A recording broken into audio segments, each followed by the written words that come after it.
sem cometer pecado.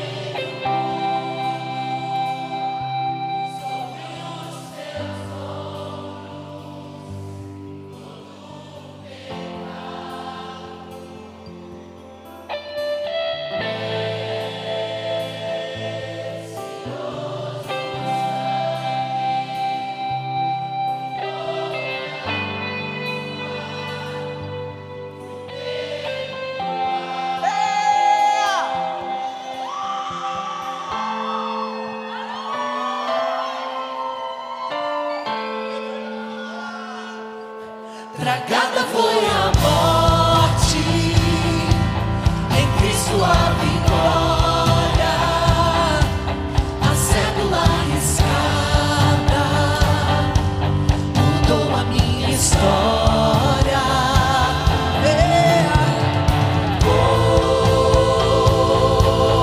Cordeiro mudo sobre os seus ombros.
Irmãos, coube a mim trazer a palavra hoje para vocês, ministrar a vida de vocês, mas antes de mim vir aqui ministrar, eu fui altamente ministrado.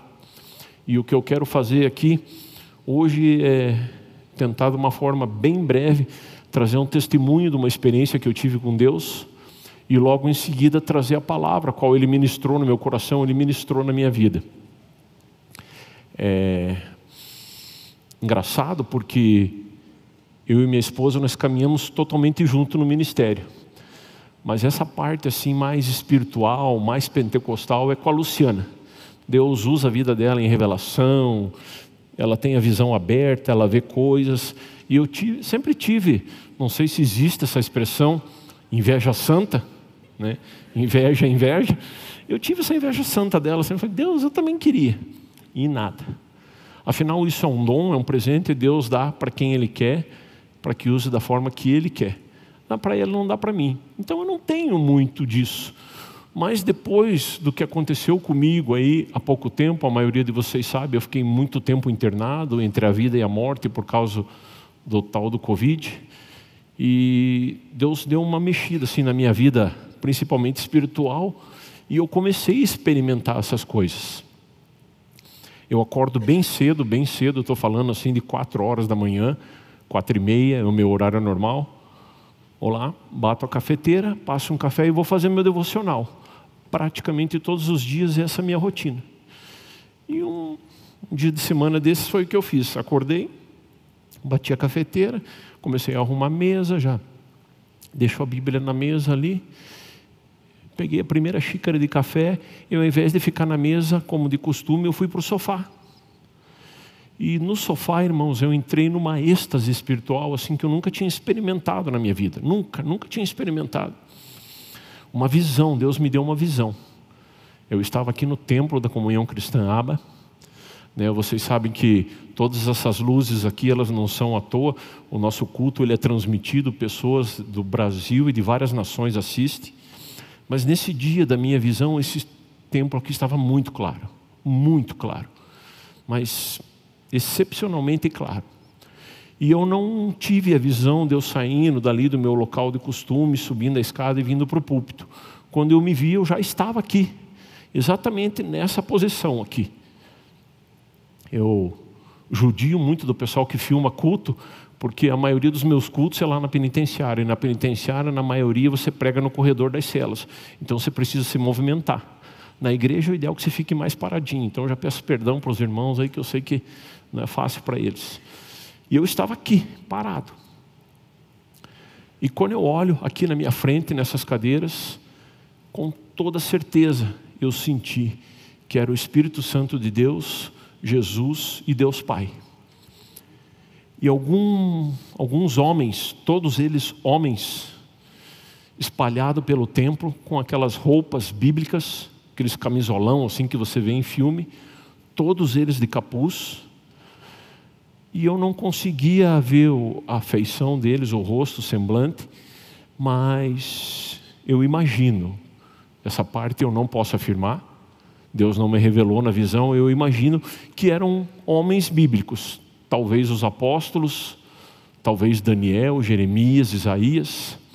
E lá atrás, lá no que está sentado a Iratã agora lá, Iratã, ergue a mão para nós lá. Lá atrás estava sentado o pastor Pio e a pastora Rose.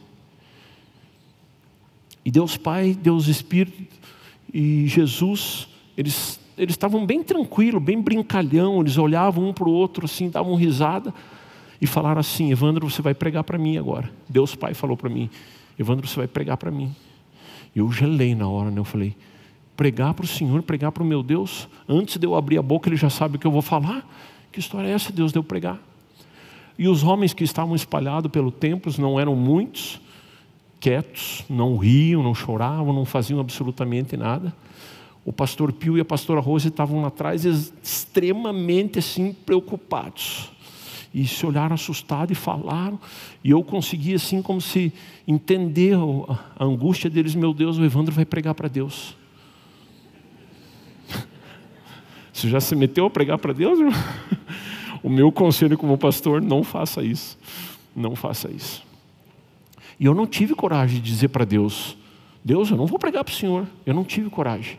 Eu fiquei aqui, estaqueado, tremendo de medo, tremendo com temor, assim que, meu Deus. E nisso, irmãos, a visão foi embora. Quando eu olhei, eu estava lá no sofá da minha casa, com a xícara de café na mão, tudo normal de novo. suado assim, eu senti que eu estava suado, parecia que eu tinha passado assim por uma batalha, assim, tinha trabalhado fisicamente, cansado, já era 5 e pouco da manhã, eu já estava até meio cansado. Eu falei: Senhor, o que o Senhor me mostrou? Aí você tenta se certificar daquilo que passou. Não, eu não dormi, foi uma visão mesmo. Daí eu lembrei, né, os jovens terão visões. Eu falei: não, então é certeza, né? Não pode ser sonho. Irmãos, e daí eu fiz como de costume eu faço, quando eu tenho qualquer direção da parte de Deus, eu vou na palavra. E eu peguei a Bíblia, e quando eu coloquei a Bíblia assim, a Bíblia estava já na mesa ali, eu dei uma arrumada na Bíblia para abrir, o Espírito Santo começou a ministrar: Evandro, eu preciso ajustar algumas coisas na tua vida. Você está pregando muito, e isso é verdade, irmãos. Tem semanas, as semanas são de 7 dias, tem semanas que a gente chega a ministrar 10 vezes. Cai culto na penitenciária, dependendo da escala, claro que não é sempre, mas às vezes são 3, 4 cultos por semana só na penitenciária. A minha coordenação aqui na igreja é a maior coordenação que tem, só na minha coordenação tem 600 pessoas. Aí você vai no grupo familiar, se ministra, você vai fazer uma visita, se ministra, tem outros cultos, às vezes nos escalam por algum momento aqui, um momento de culto de curas e milagres. Então tem semanas às vezes que eu prego 10 mensagens. E o Senhor ministrou no meu coração: Evandro, você está entendendo a responsabilidade que é trazer uma palavra? Olha agora, irmãos. Irmãos, não sei se vocês sabem, às vezes tem bastante gente nova na igreja, além daqueles que você já conhece: o pastor Pio, o pastor Rômulo, o Silmar, o Tom, o Celso, né? O Carlos Jung, e tantos outros homens de Deus que passam por esse púlpito aqui. Já passou por aqui Sérgio Scataglini, já passou por aqui Cláudio Freidson, já passou por aqui Reinhard Bonk, e tantos outros homens de Deus. A responsabilidade de subir aqui e falar para um público, para uma plateia tão seleta como os irmãos da Comunhão Cristã Aba. Não é qualquer mensagem que vocês engolem, não é qualquer coisa que vocês aceitam. Olha o padrão de vocês aqui, Pio Carvalho. E Deus ministrou no meu coração: Evandro, você precisa ir para um patamar melhor. Você precisa ir para um patamar, quando eu falo pregar, Evandro, não é subir num púlpito somente, também, mas a tua vida cristã. Você precisa embutir algo toda vez que você abrir a tua boca para falar do meu evangelho. E eu fui ministrado fortemente, irmãos. E Deus me levou a um trecho da Bíblia que eu quero compartilhar com a igreja. Eu sei que Deus vai falar com você essa noite, talvez em alguns trechos aqui, talvez em tudo que eu falar, mas eu tenho certeza que o que serviu para mim vai servir para você também. Evangelho de Mateus, capítulo 28, a partir do versículo 16. Diz assim a palavra do Senhor.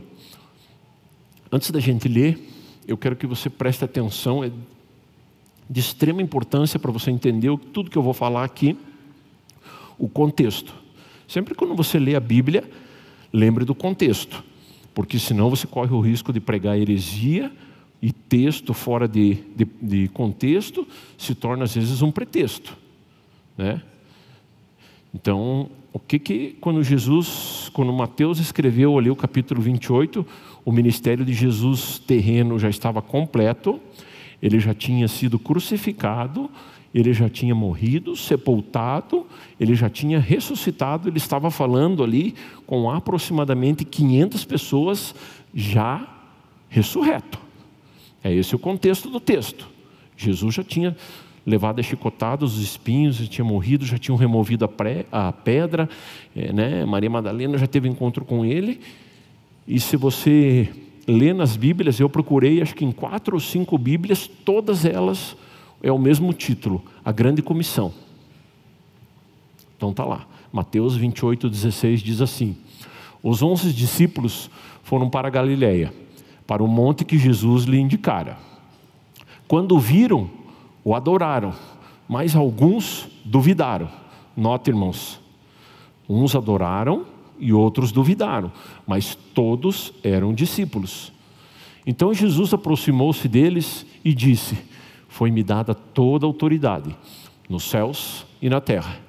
Portanto, vão e façam discípulos de todas as nações, batizando-os em nome do Pai, do Filho e do Espírito Santo, ensinando-os a obedecer tudo o que eu lhes ordenei, e eu estarei sempre com vocês até o fim dos tempos. Aleluia, glória a Deus. Antes de você se assentar, você falou: Jesus é contigo, Ele está com você até o fim dos tempos. E essa noite vai sair com isso estampado no teu coração. Essa é a visão que eu tive. Esse foi, entre muitas aspas, o puxão de orelha que eu tive de Deus. Com amor, Deus falou que quer me levar para um patamar mais alto. E Ele ministrou essa palavra. No versículo 16, ele começa ali: discípulos. Evandro, muitas vezes você dá aula, muitas vezes você ministra, mas jamais você pode esquecer que você é um discípulo. Quando você faz Fatê, meu irmão, você aprende que você, nessa ordem, você é um discípulo. Depois do discípulo você passa a ser servo. Depois de servo você começa a ser amigo de Deus. Depois de amigo de Deus você se torna um filho de Deus. E aí um príncipe, um herdeiro e assim por diante. São 3 ou 4 semanas de aulas na Fateme desse assunto. É maravilhosa essa aula. E a gente nunca pode esquecer, por maior que seja o nosso patamar da vida cristã, maior experiência, que nós sempre somos discípulos. Sempre temos que estar o coração aberto a aprender. E olha a importância disso, irmãos. A Bíblia relata que Jesus foi batizado no Rio Jordão. O Rio Jordão é um dos lugares mais baixos, geograficamente falando, na terra. E a palavra Jordão significa local que se desce. Jesus foi batizado no Jordão. Jesus, o Filho de Deus, o Criador dos céus e da terra, teve que descer como discípulo para ser batizado. Mas olha o que aconteceu aqui. Se você ler o livro de Gênesis, nós não temos tempo agora. Teve o dilúvio. Noé perguntou: será que baixou a água? Será que já tem alguma terra firme para a gente atracar? Abre a janela da arca e libera uma pomba. A pomba voa, voa, voa, volta para a arca. Não tem. A pomba não achou pouso em lugar nenhum. Ele esperou 7 dias, esperou uma semana, a Bíblia relata, ele solta outra pomba. Dali um pouco essa pomba volta, mas ela já volta com um raminho de árvore na boca, uma folha. Opa! Isso é sinal que as águas estão baixando. A pomba já voltou com uma folha na boca. Esperou mais 7 dias e liberou outra pomba. E essa nunca mais voltou. Essa nunca mais achou pouso. Essa pomba terminou Gênesis, Êxodo, Levítico, Deuteronômio, Josué, profetas maiores, profetas menores, Malaquias. De repente está um carinha lá no Rio Jordão se batizando, chamado Jesus, Filho de Deus. A Bíblia diz que a pomba veio como forma do Espírito Santo e achou repouso nele. A pomba que Noé soltou lá em Gênesis foi achar repouso em Jesus. No Evangelho de Mateus relata isso. E ali ele foi revestido de poder. Deus fala, tantas coisas ali naquele momento do batismo de Jesus. Então é muito importante eu e você entender que nós somos discípulos de Cristo. E a palavra discípulo é a palavra que diz aquele que se inscreve cegamente. Irmão, discípulo não é aqui hoje só. Tem muito crente que é discípulo no domingo, mas e segunda, e terça, e quarta, e em casa, e no trabalho. Ser discípulo na igreja aqui, melzinho na chupeta, como a gente fala lá na penitenciária. Tranquilo. Um discípulo ele precisa ser todos os dias, todas as horas, todos os momentos, ser discípulo de Jesus. Jesus desce nesse local, recebe o poder, e aqui é um processo. E aqui eu gostaria que você entendesse bem. E eu quero colocar até a minha opinião pessoal aqui, não deveria, mas eu gostaria de colocar. Eu sou a favor dos processos. Eu não me apego a eles.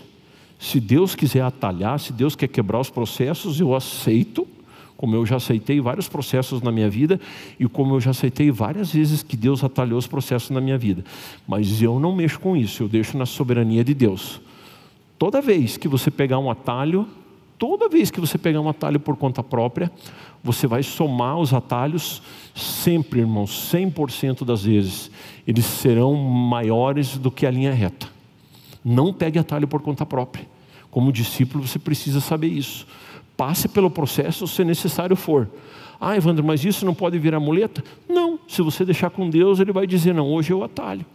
Um exemplo, eu estou passando por um processo de recuperação física. Muita dor. Você pode ver até no meu jeito de andar, de me equilibrar, algumas coisas. Eu não fui curado instantaneamente nesse sentido. Se Deus quiser, Ele pode fazer, claro, e eu recebo. Mas não estou. Preciso fazer fisioterapia, preciso fazer exercício, preciso tomar remédio. Deus também usa essas situações. Um exemplo, entre atalho, entre você atalhar, eu poderia dar uma daquelas, né? Alguns chamam de crente pentecostal. Eu, com o perdão da palavra, eu chamo de crente chupeta. Né? Sentar num banquinho, não, o Senhor vai me curar agora. E não tomar remédio, não fazer fisioterapia e ficar. Como que eu estaria? Atrofiado, do jeito que eu saí do hospital. Eu saí do hospital, irmãos, tetraplégico. Eu não mexia as pernas e não mexia os braços.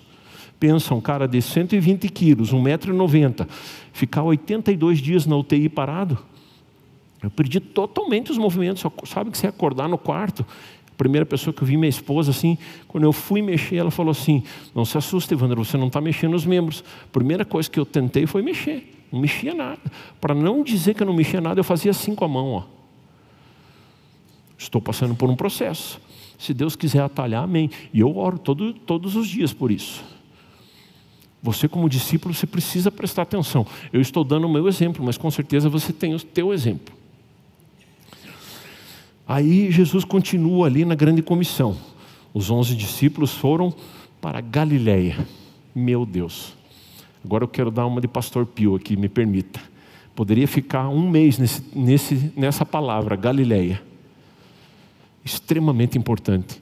Quando você lê a Bíblia sempre fala assim, João que era filho de e da posição geográfica, da onde que ele era. A palavra Galileia aqui, irmão, se você for dar uma estudada, dar uma olhada lá, ela tem 2 significados. Ela tem o significado de originalidade, de como verdadeiramente é. E ela tem o significado de poder. E Deus ministrou muito isso no meu coração. Evandro, tem umas coisas que você está fazendo que é invenção de moda. Não está no Evangelho. Evandro, a original de novo. Irmãos, e a gente tem visto, sabe, tem um pastor amigo meu aí que de vez em quando precisa, ele me puxa a orelha. Ele fala assim, Evandro, muitas vezes nós estamos trazendo o mundo lá fora para dentro da igreja. E não é assim que funciona, não. A igreja tem que ir lá fora. Reunião de oração, irmãos, nós estamos com o tema aí, né? Oração. Meu Deus, esses dias o Amaral organizou uma reunião de oração aí, era de chorar a quantidade de pessoas que tinha. Uma igreja de 6 mil membros, não tinha 100 pessoas na vigília de oração. Lá no teu grupo familiar, qual foi a última vez que chegou um irmão lá com algum pedido sério, que você sabe que é sério, que você pegou a cadeira, colocou ele sentado no meio de todo mundo lá e falou, galera, vamos orar, vamos impor as mãos, vamos mandar embora esse espírito imundo e vamos resolver a situação agora. Irmãos, o nosso Deus é um Deus de poder. Um entendeu ali, o nosso Deus é um Deus de poder. Esses dias eu trouxe uma palavra aqui no culto de curas e milagres. E daí tem a nossa liturgia, nós oramos por cura física, oramos por libertação, terminou o culto, uma bênção legal, manifestação do poder de Deus. Eu desço aqui, um rapaz jovem ali, me aborda e diz, pastor, o senhor pode orar por mim? Eu falei, pô, o cara teve 2 momentos ali, né, e agora quer oração? Mas eu sou pastor, é para isso. Você pode me falar o teu motivo, irmão? Eu gosto de saber o motivo quando a pessoa aceita de falar, porque eu oro bem específico.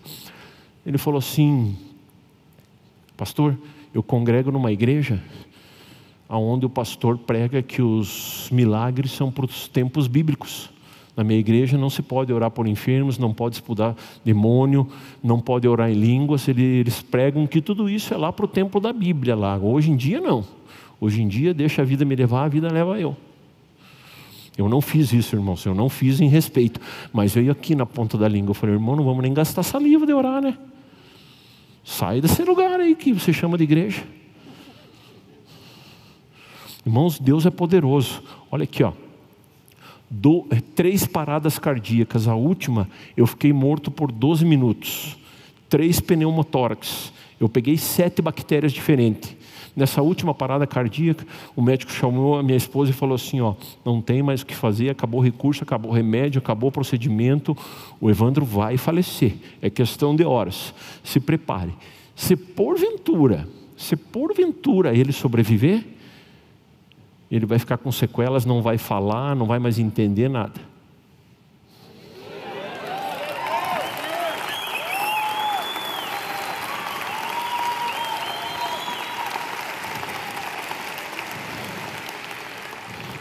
Se você duvidar, você é meu convidado. A Luciana esses dias quis jogar fora, eu não deixei. Eu tenho sabe essa sacola de exame que os laboratórios dão? Eu tenho lá guardada com todos os exames. Eu escutei do médico que me atendeu. Piá, ele me chamava de Piá. Piá, você é um milagre. Você é um milagre. Aí nós, a equipe médica aqui, não consegue explicar como você está aqui. Será que Deus tem poder, irmão? Galileia, lugar de poder. Qual foi a última vez que você evangelizou uma pessoa e pastoreou? Mas pastorear mesmo, sabe? Tipo assim, pegar o teu carro e dizer, ó, não se preocupe com o teu carro, para evitar que ele fuja. Pegar ele, trazer ele na integração e fazer aqui as aulas de integração junto com ele. Fazer ele ser inserido num grupo familiar. Cuidar dessa ovelhinha, sabe? Cuidar dela, proteger. Galileia, origem. O povo de Deus precisa orar, precisa crer em poder, em milagre. Irmãos, todo primeiro sábado do mês nós temos o nosso culto de curas e milagres. Há 10 anos eu e minha esposa participamos. Eu duvido que não exista uma pessoa no teu rol de amizade, familiar, que esteja com algum problema de saúde. Traga ela aqui. Traga ela aqui. Ela vai experimentar o poder de Deus. Galileia, a original. Deus ministrou no meu coração, monte da Galileia para o monte que eu lhe indicar. Note que Deus nos dá poder lá embaixo, no Jordão, e depois nos manda para os lugares altos para a gente operar, para a gente ensinar, para a gente curar, para a gente libertar. Amém? Meu Deus, muitos de vocês estão com umas caras muito esquisitas. Vamos continuar. Engraçado, né, irmãos, que na Galileia, dentre tantos milagres que ocorreram lá, aconteceu o milagre da transformação da água para o vinho.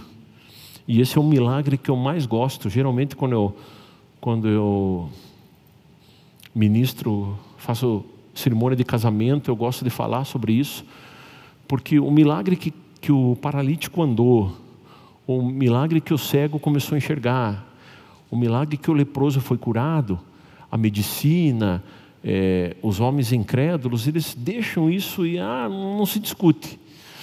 Mas agora esse milagre da água para o vinho, até hoje os cientistas ficam tentando calcular, resolver, e a molécula da água é diferente da molécula do vinho.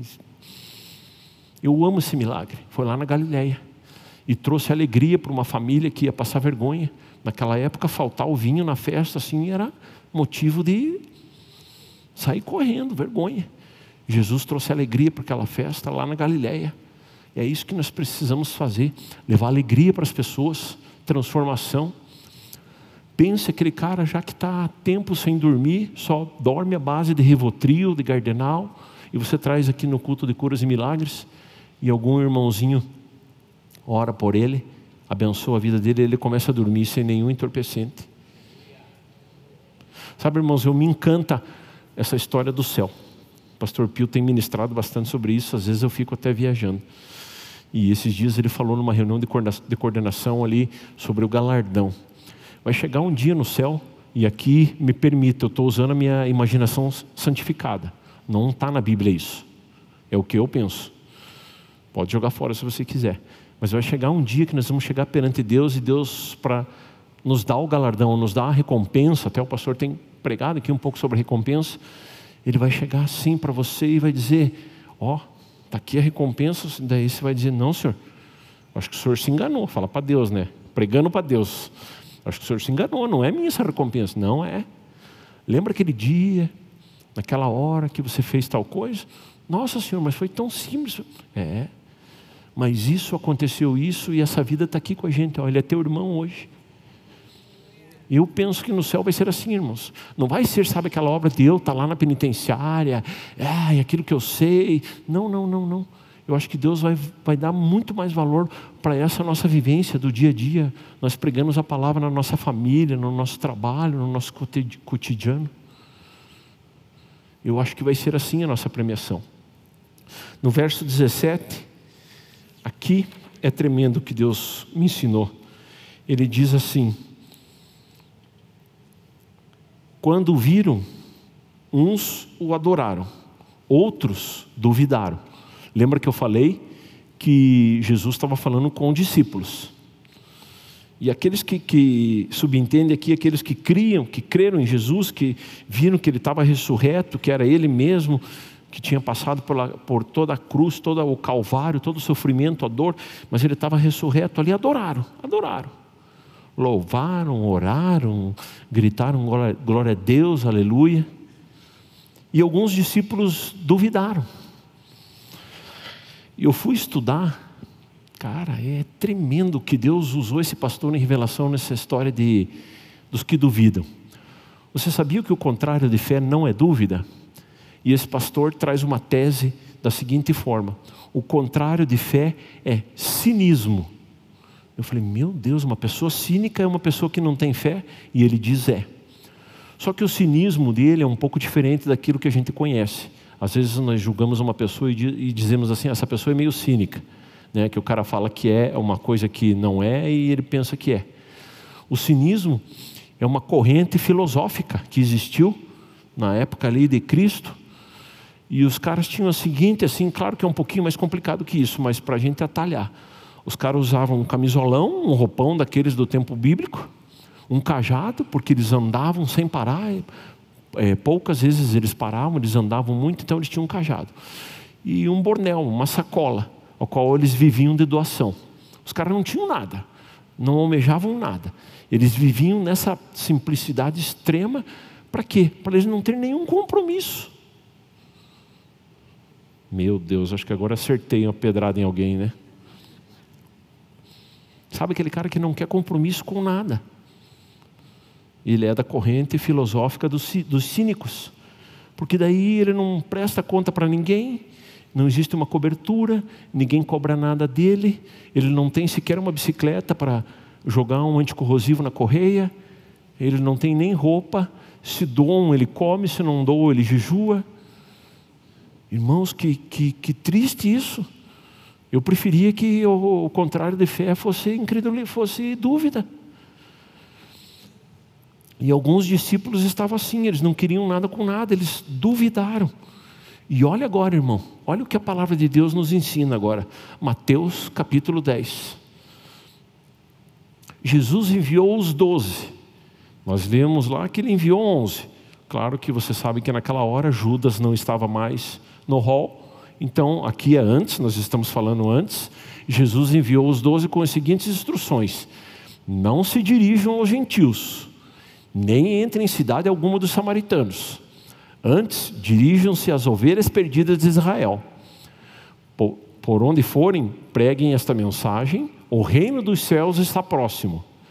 Curem os enfermos, ressuscitem os mortos, purifiquem os leprosos, expulsem os demônios. Vocês receberam de graça, deem também de graça. O mesmo poder, a mesma glória, a mesma unção. Só que lá no começo do ministério de Jesus, lá no capítulo 10, ele fala: ei moçada, não vão só para as ovelhas perdidas de Israel. Jesus coloca uma limitação geográfica. Ei, não vão falar com os samaritanos, não vão falar com os gentios, com as ovelhas perdidas de Israel. Mateus capítulo 10. Existe uma limitação geográfica, uma limitação de pessoas e todo o poder liberado, porque ele diz: lá vão lá curar, vão lá libertar, vão lá, façam a festa, mas é só nesse espaço. Só que o foco do que Deus ministrou na minha vida, irmãos, é Mateus capítulo 28, que é: Portanto, vão e façam discípulos, aonde? Em todas as nações. No capítulo 10, era só em Israel. No capítulo 28, é em todas as nações. No capítulo 10, era para as ovelhas perdidas de Israel. No capítulo 28, batizando-os em nome do Pai e do Filho, ensinando-os a obedecer. Note que aqui Jesus quebra toda fronteira, quebra toda limitação, é para todo mundo.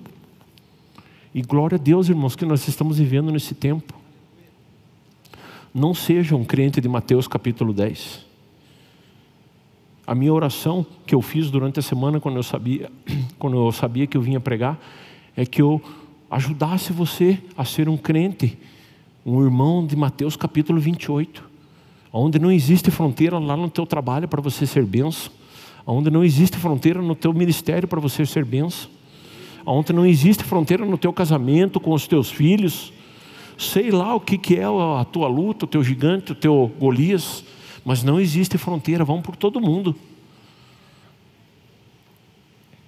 Deus falou para mim, Evandro, você precisa mexer nas tuas estacas, você precisa mexer nas tuas fronteiras. Uma instrução no começo do seu ministério, limitação de espaço geográfico e de pessoas. Somente as ovelhas de Israel, somente as sinagogas. Sabe aqueles crentes piá de prédio? Os da minha idade vão saber o que eu estou falando. Sabe aquele crente que joga bolica no carpê do prédio? Não. A piazada raiz mesmo, que brincava na terra, jogava bolica na terra, no chão batido. Mas aquele crente piá de prédio, ele jogava bolica no carpê lá de não sei quantos milímetros. É isso que Jesus está falando. Mas aonde que você vai encontrar as pessoas para abençoar? Lá na tua sala, no carpê? Ou lá fora?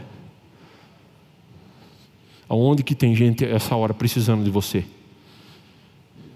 Deus ministrou isso no meu coração, irmãos. Lá fora. Nós precisamos sair. Aqui, os que duvidam, não necessariamente ao contrário da fé, mas como nós falamos, aqueles que crê errado, ou seja, os cínicos. A verdade do Evangelho, irmão, jamais vai descansar na pobre lógica da nossa mente. Nós temos que entender que para Deus 2 mais 2 não necessariamente é 4. Quem já teve aqui um toque do Senhor na vida financeira sabe disso. No físico. Vai morrer, prepara o funeral, já era. Se você voltar, não vai falar, não vai abrir o olho, vai ficar em estado vegetativo. Lógica, e eu não estou criticando os médicos, por favor, eles foram uma bênção na minha vida, uma bênção, instrumentos de Deus. Mas a lógica deles é dar um diagnóstico mediante exames.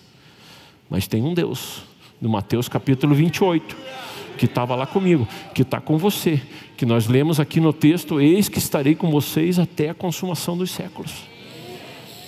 O porquê ficar nessa mesmice, irmão? Por que ficar nessa paradeira? Não tem. Você pode vir falar comigo, você não vai conseguir me provar que essa paradeira é de Deus. Verso 18, Jesus aproximou-se. Ali diz, então Jesus aproximou-se deles e disse, toda autoridade foi me dada nos céus e na terra. Jesus sempre se aproxima. Ah não, mas aquele cara, ele faz obras de feitiçaria, e ele é da religião tal. Jesus se aproxima dele. Ah, aquela pessoa, ela usa o corpo dela para se sustentar. Eu já vi coisas horrendas. Jesus se aproxima dela. Aquele cara usa isso, ele faz aquilo. Ontem minha esposa foi num culto na penitenciária feminina lá. Uma das detentas veio contar para ela quantos homicídios ela já cometeu. Falta espaço no tijolo da cela dela para ela fazer risquinho. E Jesus alcançou ela. Hoje ela é uma mulher de Deus. Ela está pagando lá pelo que ela fez. Está. Tem uma sentença perante a lei dos homens, ela está pagando, mas hoje ela é uma mulher de Deus, hoje ela está arrependida e está lá dentro, até sabe o que?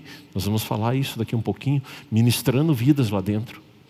Tem outras detentas se convertendo só pelo testemunho dela. Jesus sempre se aproxima.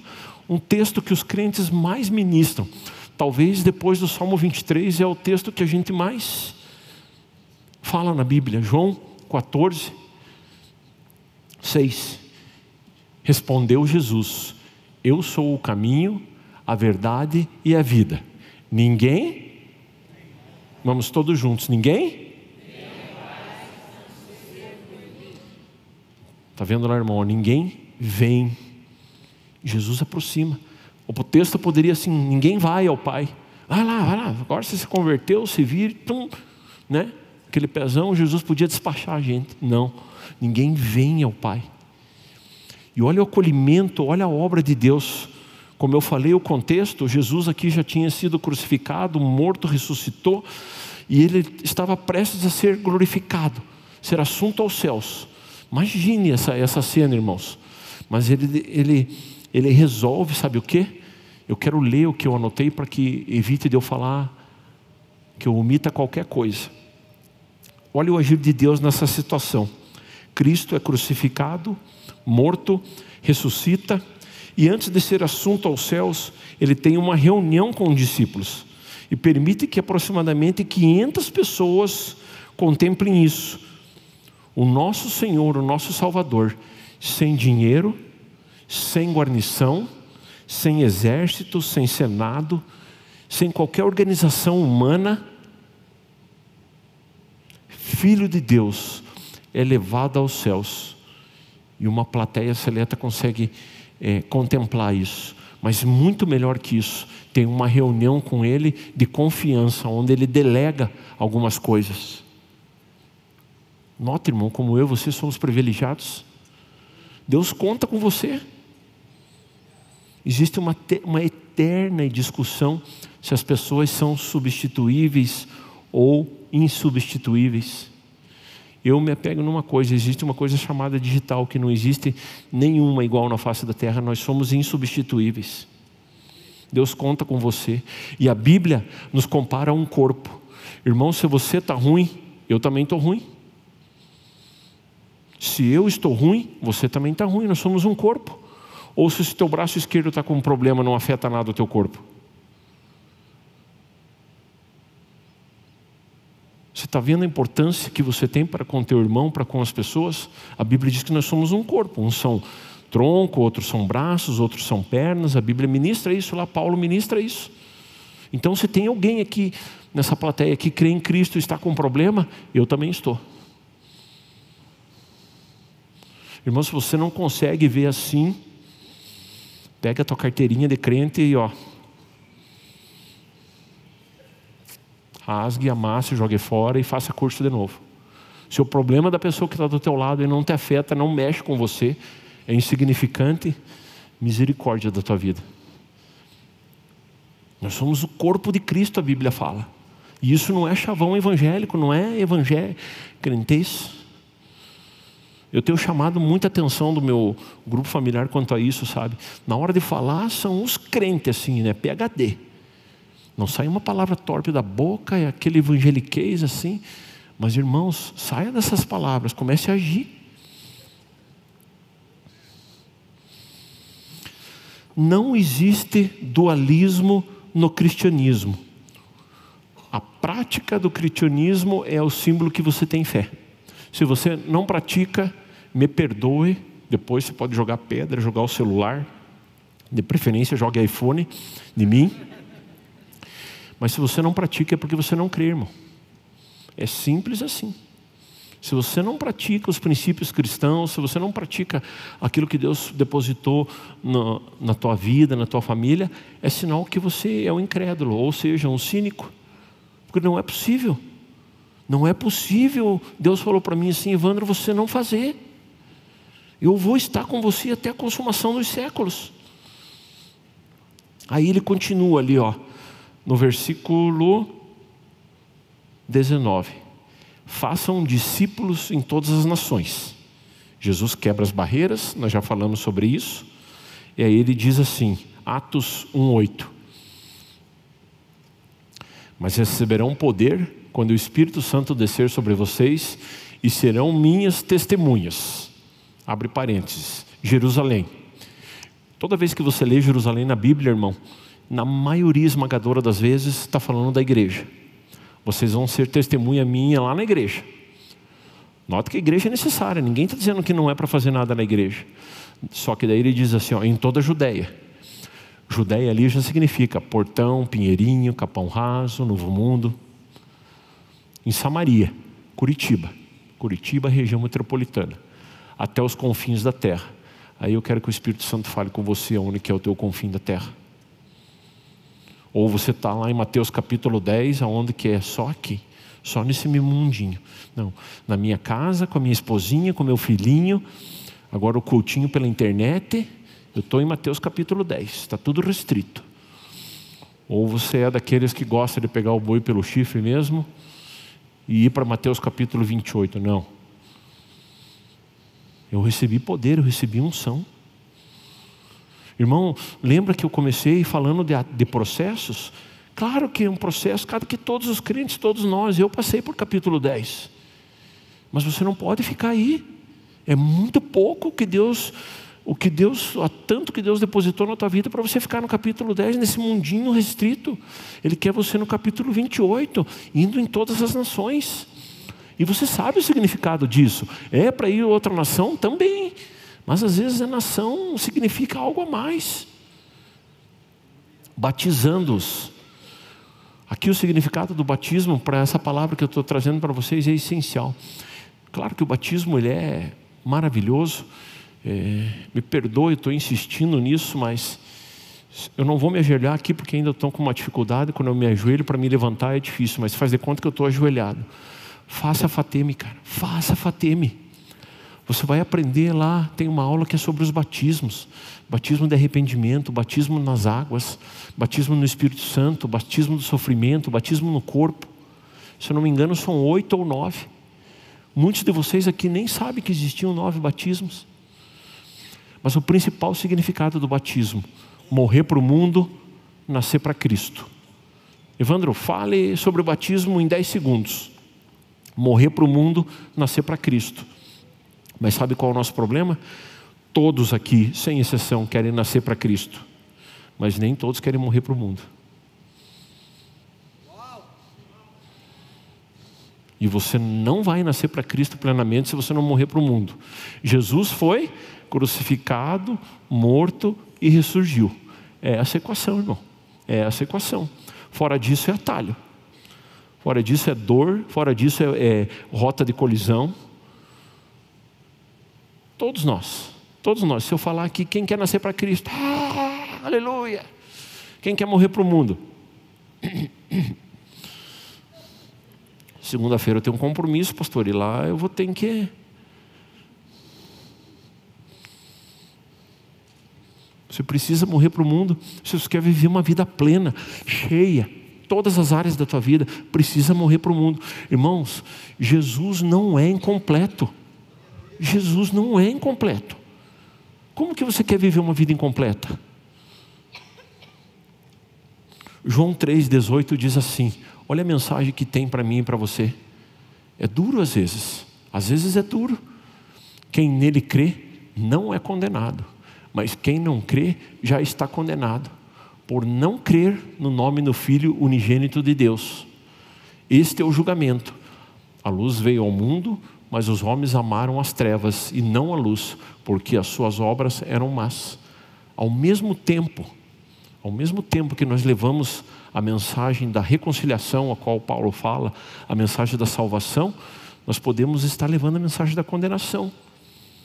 É claro que ninguém fala isso quando vai evangelizar, mas se você ministrar o amor de Deus, a obra na cruz, e a pessoa negar, ali fala. A responsabilidade é muito grande, irmão. Por que você acha que Deus me ministrou para mim ir num patamar maior na hora de levar uma mensagem aqui, lá nos presídios? E não pense porque ser em presídio, aquele povo não vale nada, você vai lá falar. Amados, eles têm todo o tempo do mundo para estudar a palavra de Deus. Eu já falei aqui em outra oportunidade. Eles manjam de Bíblia. Não vá lá falar besteira que você vai tomar uma lapada que vai sair torto. Eu ministrei um cara lá que ele sabe de cor. Eu não estou dizendo poder, mas a letra ele sabe de cor. Mateus, Marcos, Lucas e João. Ele recita para você sentado esses 4 evangelhos, decore salteado. Ele ficou 70 dias na solitária com um pão diário, e numa altura lá, um agente, graças a Deus era crente, passou para ele uma Bíblia. O cara manja muito de Bíblia, no que diz respeito à letra, ele manja muito.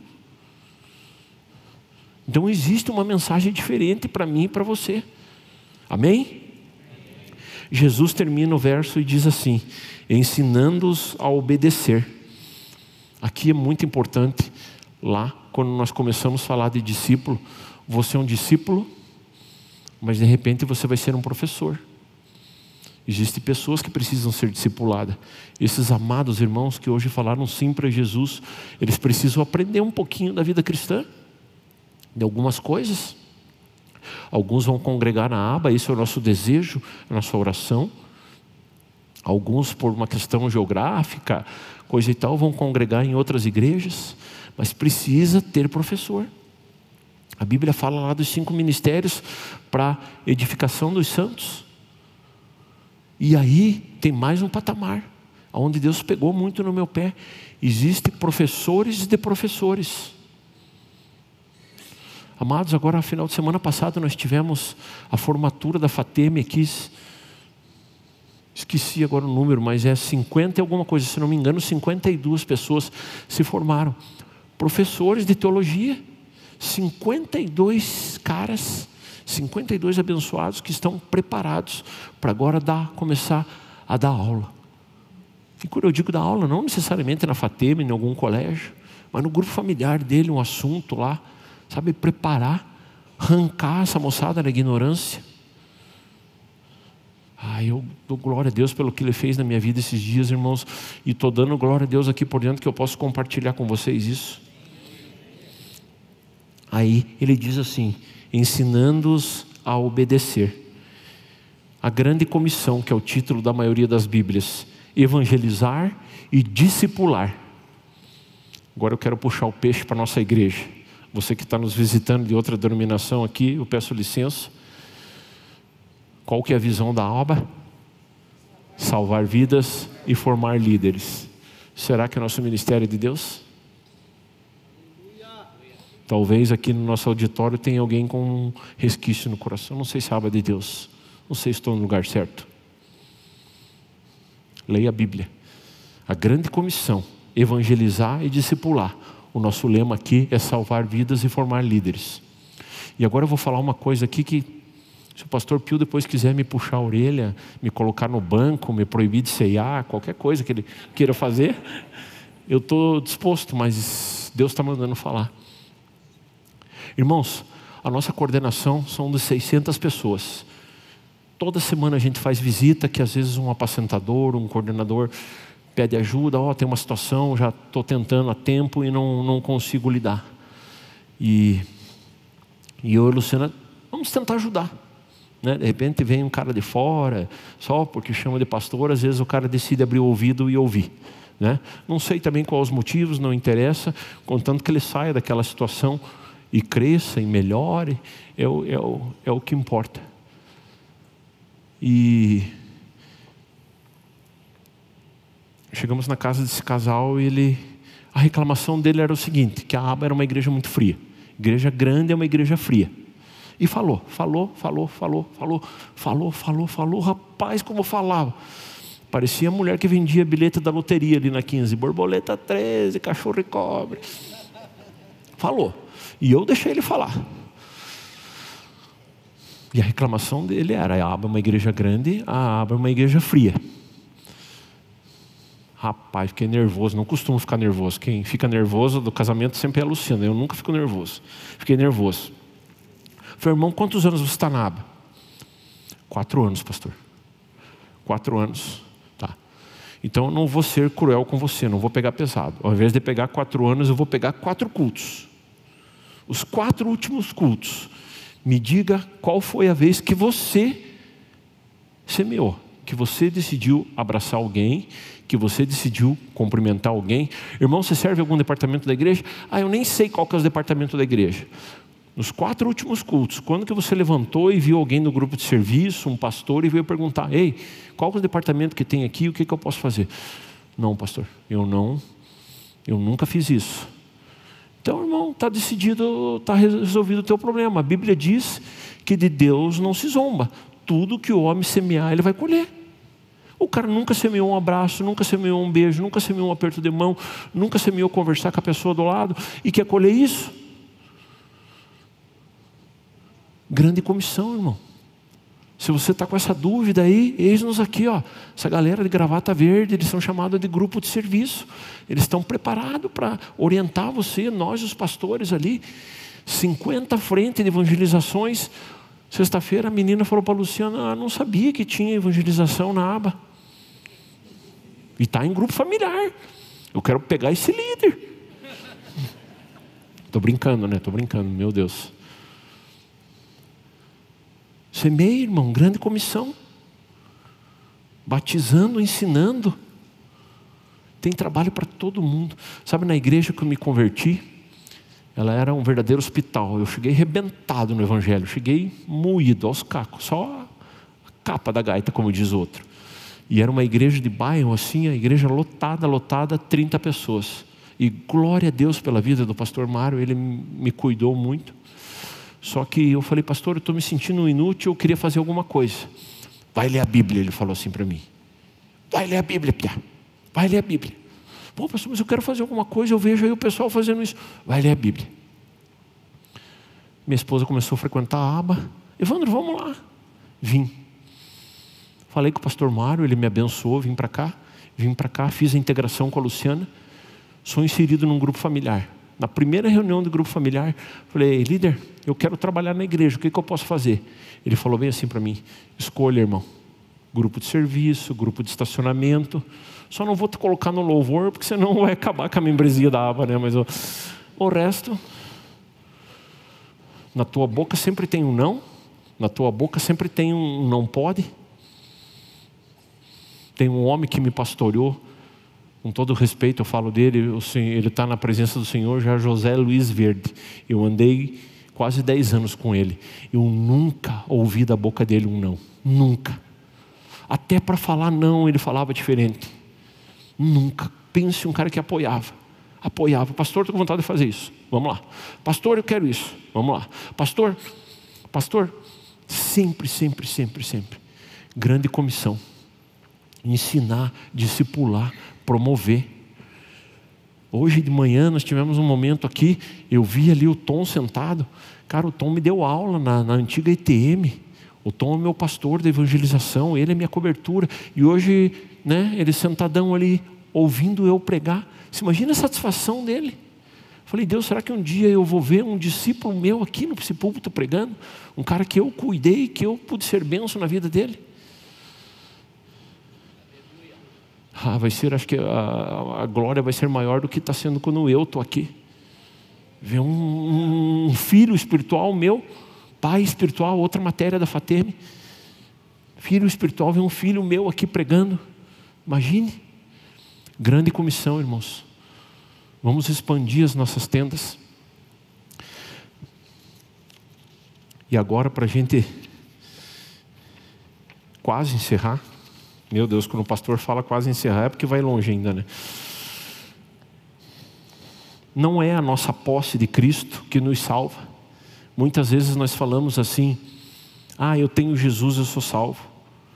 É Jesus que nos salva. Não é a nossa fé pura e simples que nos salva. É a nossa fé em Jesus. Talvez você esteja pensando: eu preciso de uma oração, de um pastor, de um apacentador. Não adianta nada a oração dele, irmão. Não adianta nada a minha oração.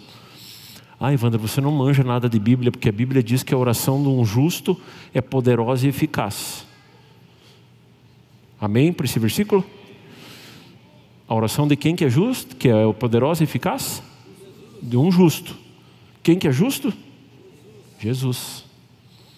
Quem está em Jesus é justo. Se entende que às vezes a nossa fé começa a ir para um lado de cinismo? Não, eu oro porque o pastor Pio vai orar para mim e vai acontecer.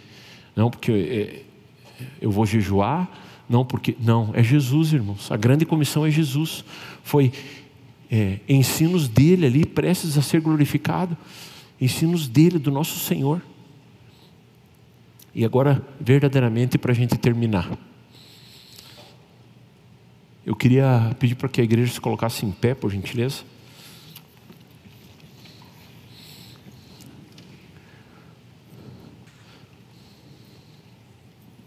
Noé construiu uma arca em terra seca. Abraão ofereceu o seu único e desejado filho em sacrifício. Moisés rejeitou todas as riquezas do Egito para ser o libertador do povo de Israel lá no deserto. Josué, entre muitas aspas, derrubou as muralhas de Jericó tocando as trombetas. E agora o que eu mais gosto: Jeremias comprou um lote, comprou uma terra lá em Israel, bem na época que os caldeus estavam vindo com seu exército avassalador conquistar Israel. Irmãos, quem em sã consciência que sabe que vai vir uma nação tomar a tua nação e você vai comprar um terreno? Jeremias fez isso. Homens de fé, homens poderosos, homens usados por Deus. Daniel na cova dos leões, Sadraque, Mesaque, Abdenego lá na fornalha, e tantos outros que a gente podia mencionar aqui. Mas se eu, o pastor Evandro, eu tivesse lá em Mateus no capítulo 10, extremamente restrito, lembre, com todo o poder, com toda a unção que Jesus tinha derramado já ali para aquela turma, mas uma posição geográfica restrita, pessoas restritas, talvez eu declarasse assim essa noite na vida de vocês. Eu diria que o lugar de Noé, que construiu uma arca em terra seca, que o lugar de Abraão, que confiou o seu filho amado a um sacrifício, que o lugar de Moisés, que abandonou as riquezas do Egito para ser bênção no povo de Israel, que o lugar de Josué, que liderou o exército que derrubou as muralhas de Jericó com chofar. Ou talvez com Jeremias, que comprou um lote numa terra que ia ser assolada, que ia ser tomada. Ah, Senhor, dá essa porção para o meu povo aqui, para o pessoal da aba. Senhor, dá o dízimo da tua glória. Ou talvez, Senhor, só a sua misericórdia já nos basta. Que o Senhor não nos fulmine, que o Senhor nos não mande para o inferno. Talvez só isso já baste. Mas lembre, se eu falasse isso, eu estaria lá no capítulo 10, restrito. Mas irmão, eu não preciso provar nada para ninguém. Eu estou de púlpito perante vocês e perante o Senhor. Eu estou no capítulo 28. Eu estou no capítulo 28. E eu sei que o meu Deus é poderoso. Eu sei que o meu Deus é poderoso. E Ele declara para você agora. Receba aí, na sua vida, no seu casamento, com os seus filhos, nas suas finanças, no teu trabalho, no teu escritório, na tua faculdade, no ministério de louvor, nos ministérios aqui da aba. Ele declara: eis que estarei convosco até o fim dos tempos. Glória a Deus.